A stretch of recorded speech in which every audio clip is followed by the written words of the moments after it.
चाहे श्रद्धा से चाहे अश्रद्धा से, चरण का स्पर्श हो गया। अब चरण का स्पर्श महापुरुष के और तीर्थंकर के पावन चरण से हो गया। अब तो कल्याण होगा ही होगा, क्यों नहीं होगा? इस जीव का कल्याण होगा ही होगा।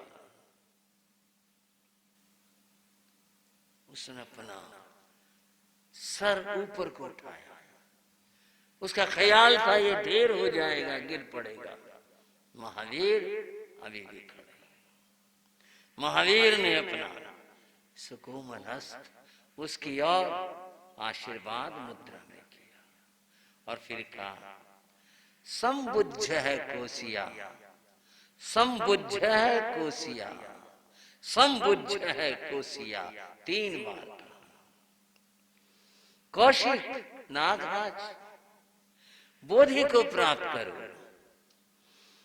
बोधि को प्राप्त करो, ज्ञान को प्राप्त करो। उनके ये शब्द प्रीति, प्रेम, स्नेह से सिंचित थे। इसमें हित था, कल्याण का भाव था। महावीर ने कहा, बोधि को प्राप्त करो। उसने सुना और वह महावीर को देखे जा रहा था। वो मजबूर हो गया सोचने के लिए, ये कौन है और ये क्या कह रहा है? संबुद्ध है कोसिया।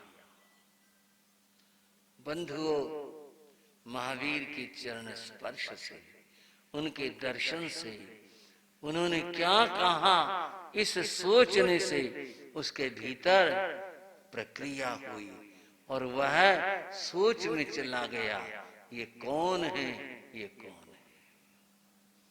और उसका, उस चिंतन का फल परिणाम हुआ कि चंड कौशिक को जाति सुमरण ज्ञान हुआ। जाति सुमरण पूर्व जन्मों का ज्ञान होना, एक ने अनेक जन्मों का ज्ञान हो जाता है। जाति सुमरण ज्ञान 700-900 भवों की संगीय संगी की अवधारणाएं वो हैं उसके साथ में, उसको पूर्व जन्मों का ज्ञान हुआ। और महावीर को वो दिख रहा है, पूर्व जन्म का ज्ञान हुआ और वो स्तब्ध रह गया। अरे यह है क्या? वह अपने पूर्व जन्म को देखता, पूर्व जन्म की घटनाओं को और पूर्व जन्म में घटित उस कहानी को देखता है जो उसके साथ में बीती थी, उसके साथ में हुई थी। महावीर उसको आशीर्वाद दे रहे हैं और वह सर्प अपने भीतर अंतर में उस चिंतन में उतर गया, पूर्व जन्म को देख रहा है। गोभद्र नाम के एक आचार्य, नाम है उनका गोभद्र, ज्ञानी है। उनके अनेक शिष्य हैं। भगवान महावीर कहते हैं, एवं को नाणिनो सारंग जंग नहीं सही किंचन।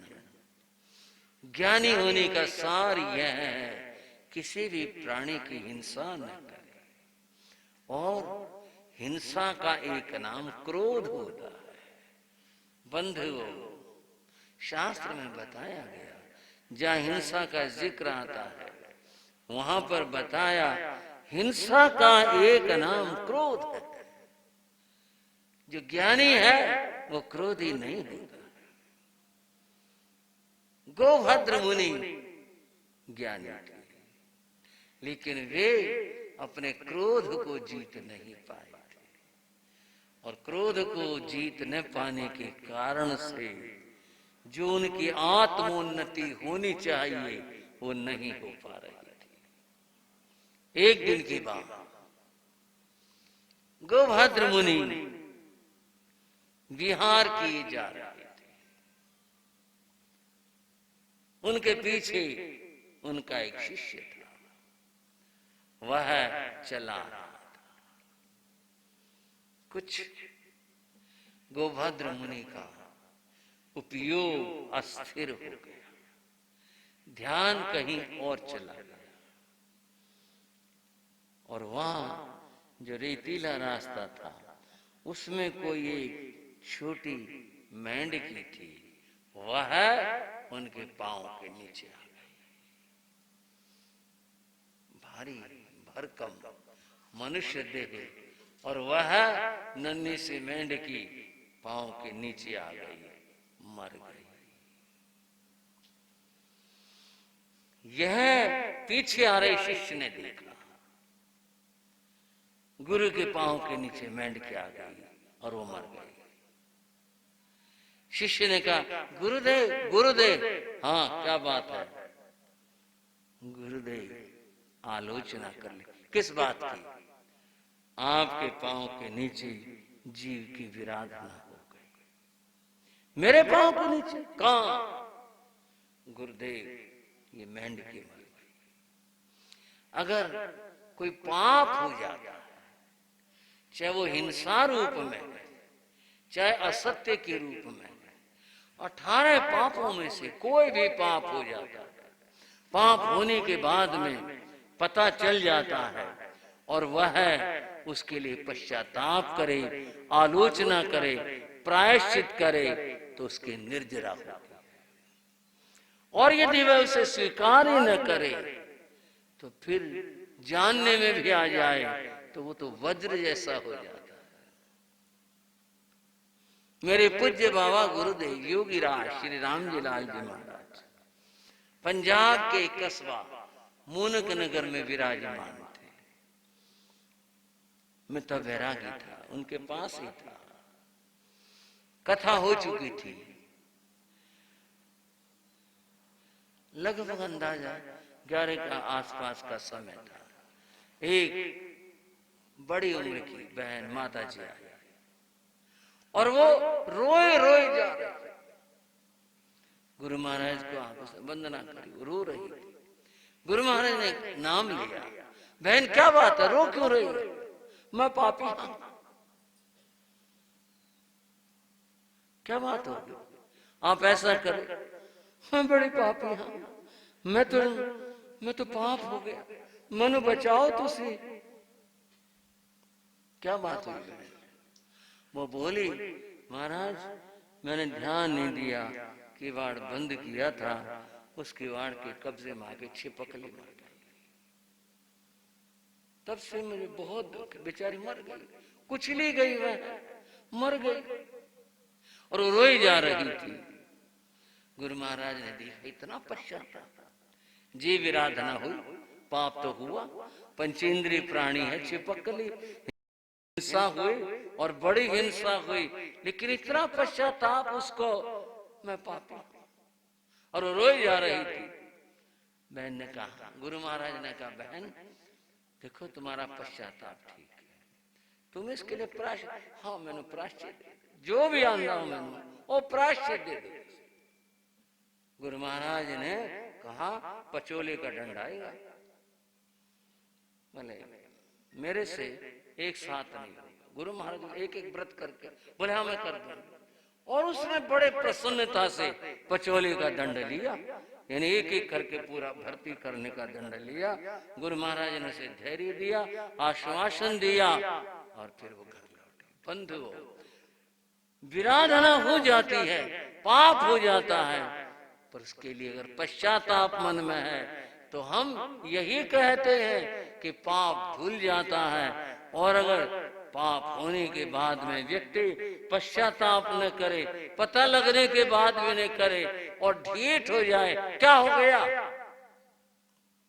तो पाप और बढ़ जाता है, फिर तो निकाचित भी हो जाता है। शिष्य ने कहा, गुरुदेव जीव विराधना हो गई। कहां हो गई? यहां। तुझे ज्ञान है?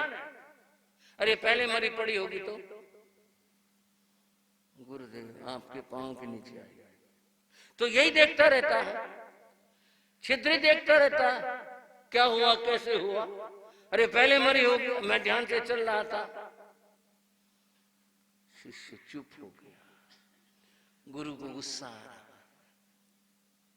आगे चले गए, जहां जाना था वहां पहुंच गए, ठहर गए। जाने के बाद में इरियापथी की आलोचना की जाती है।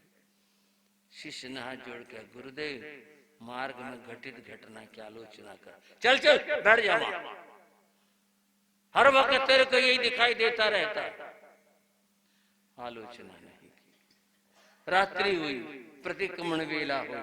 प्रतिक्रमण के बाद शिष्य ने खिजाने के लिए नहीं, चिढ़ाने के लिए नहीं, अपितु यह सोचकर ये पाप हुआ है, गुरुदेव महान है, इनकी आत्मा महान है, आलोचना कर लेंगे तो पाप कम हो जाएगा, धुल जाएगा। उसने फिर याद दिला दी।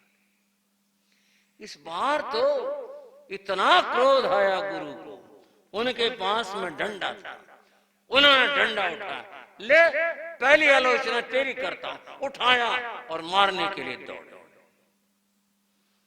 जब देखा गुरु मारने को आ रहे हैं, वो पीछे हट गया, और गुरु थे क्रोध के मारे और आगे बढ़े मारने के लिए।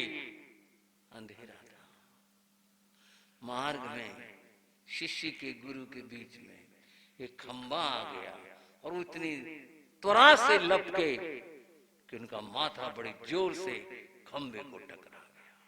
इतना जोर से लगा कि वो चक्कर आए, गिर पड़े। कुछ देर के बाद देहांत हो गया। ऐसा है क्रोध, ऐसा होता है क्रोध में। क्रोध करते समय व्यक्ति विचार नहीं करता है कि मैं क्रोध में हूं, ये बहुत बुरा है। क्रोध कितना नुकसान पहुंचा देता है। जब घटना घट जाती है तो आदमी सोचता है, पहले नहीं सोचता। एक मां और बेटी फुटपाथ पर चले जा रहे थे। बेटी छोटी थी। रास्ते में एक गुब्बारे बेचने वाला आ गया। बच्ची ने कहा, मां एक गुब्बारा दिलवा। मां पता नहीं कैसे मूड में थी, बोले चल चल, ले लिया गुब्बारा। उसने फिर कहा, रो मचल गए, नहीं गुब्बारा दिलवा दो। मां ने एक मारा थप्पड़, गुस्से में थप्पड़ मारा। थप्पड़ तो थप्पड़ है, बच्ची को लगा, और दूसरा हाथ उठाया, वह डर के मारे सड़क पर दौड़ गई। आगे से गाड़ी आ रही थी, बच्ची दौड़ी, गाड़ी आई, एक्सीडेंट हुआ, वहीं मर गई। अब रोते रहो, अब क्या हो सकता है। एक गुब्बारे से इतनी बड़ी घटना घट गई। पहली बात तो दिलवा देती तो क्या हो जाता, कौन महंगी चीज थी। फिर चलो नहीं भी दिलवाना था, नहीं दिलवाना था तो ये बात आराम से भी तो कह सकते थे, शांति से कही जा सकती थी। क्रोध में आकर बच्चे को मारा, और वो डर गई, वो दौड़ गई, और ये हो गया। पता नहीं कितने एक्सीडेंट होते इस क्रोध से, कितने घटनाएं घटती हैं घरों में, बाजार में, और जहां तहां। ये क्रोध बड़ा नुकसान देता है। क्रोध से कितना कितना नुकसान हो जाता है। अब पूरी जिंदगी भर उस मां के लिए सिवाय पश्चाताप के और क्या बचा, कुछ भी नहीं। किसी के मन में आया जो गुस्सा आ जाता है, क्या करें। एक विचारक ने कहा, गुस्सा आ जाए तो पहली बात यह है कि तुम अगर खड़े हो ना तो बैठ जाओ। कुछ प्रयोगात्मक बात है भाइयों और बहनों, और जो तुम कर रहे हो कुछ ना करो, छोड़ दो उसको और बैठ जाओ। फिर भी गुस्सा शांत ना हो, उस विचारक के अनुसार उसने कहा, तुम लेट जाओ, आराम करो, गुस्सा थोड़ा शांत होगा, ठीक होगा, बोलो मत, चुप रहो। पर मन में ये तो हो कि मेरा गुस्सा शांत होना चाहिए, तभी तो ये कर पाएंगे, तभी तो हो पाएगा। अगर ऐसा नहीं सोचेंगे तो कैसे हो पाएगा। गुस्से में बोलना नहीं चाहिए, गुस्से में कुछ करना नहीं चाहिए। गुस्से के अंदर तो यही ज्यादा अच्छा है कि बैठ जाएं, वही बेहतर है। कुछ करेंगे तो वो ठीक नहीं होगा और गलत हो जाएगा। मुझे सुकरात की बात याद आई। सुकरात एक दार्शनिक हुए। एक बार कुछ लोग उनके पास समाधान लेने के लिए आए हुए थे। उनकी पत्नी कर्कशा थी। कोई काम कहा था उसने, सुकरात उसे नहीं कर पाए थे। वो आई, आकर के उसने बहुत उपालमन दिए, बहुत बोली। वह है सारे लोग हैरान कि ये इतने बड़े आदमी और ये से बोली जा रही है। सुकरात चुप, मौन, मुस्कुरा रहे थे। बोले कर दूंगा मैं, इसके बाद कर दूंगा। पर उसका गुस्सा शांत नहीं हुआ। पास में पानी का घड़ा रखा था, उसने वो घड़ा उठाया और पानी सुकरात के ऊपर उंडेल दिया। उठेगा कि नहीं उठेगा?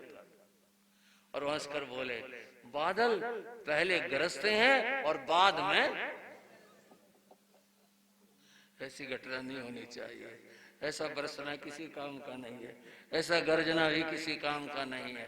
बंधुओं, क्रोध बहुत बुरा होता है। वो गोभद्र मुनि, गुरु, आचार्य पद के ऊपर, और बंधुओं इतनी बड़ी बात हो गई, क्रोध में मृत्यु हुई। अगर आलोचना करके, पश्चाताप करके, अपने जीवन का संशोधन करके मृत्यु प्राप्त हो, कितनी शुभ गति मिले। और ऐसी मृत्यु प्राप्त हुई क्रोध में।